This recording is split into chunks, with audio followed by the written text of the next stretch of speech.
ජිස්පිටයි සුබම සුබ වාසනාවන්ත නිරෝගිමත් දවසක් වේවා කියලා ඔබ සියලු දෙනාම ඉතාමත්ම ආදරයෙන් ගෞරවයෙන් පිළිගන්නවා ජීවමාන ජේසුස් ක්‍රිස්තුස් වහන්සේගේ ශුද්ධ උතුම් බලවත් වූ නාමයෙන් 1 යොහාන් 5:11-12 කියනවා ඒ සාක්ෂිය නම් දෙවියන් වහන්සේ අපට සදාකාල ජීවනය දුන් බවය.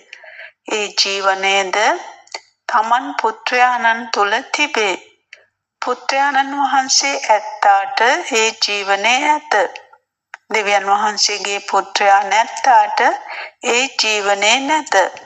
ඉතින් ජේසුස් වහන්සේ අපේ ජීවිත තුල ඉන්නවා නම් අපට අපි ජීවත් වෙනවා කියලා අපට දැනෙනවා.